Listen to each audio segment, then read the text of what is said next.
Stephen Hawking ஒரு மோசமான நோய் காரணமாக அவரோட குரலை இழந்தார். அவர் பாதிக்கப்பட்டது ஏஎல்எஸ்ன்னு சொல்லப்படுற நரம்பு தசை நோய்.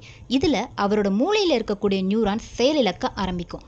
பேச முடியாததால் அவர் ஒரு சிறப்பு கணினி சாதனத்தை பயன்படுத்தினார். இந்த சாதனம் ஸ்பீச் சிந்தசைசர் என அழைக்கப்படுகிறது. முதலில் அவரது தன் விரலால் ஒரு சுவிட்சை அழுத்தி வார்த்தைகளை தேர்ந்தெடுத்தார்.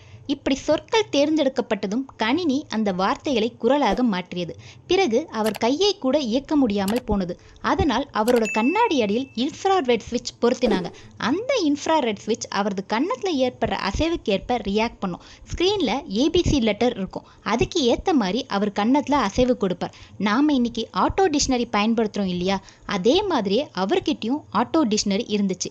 இந்த முறையில் அவர் ஒரு நிமிடத்திற்கு ஒரு வார்த்தை மட்டுமே பேச முடிந்தது. அவருக்காக ஒரு சிறப்பு மென்பொருள் உருவாக்கப்பட்டது. அந்த மென்பொருள் மூலம் அவர் விரும்பிய வார்த்தை தேர்வு செய்ததும் கணினி அதை குரலாக மாற்றியது.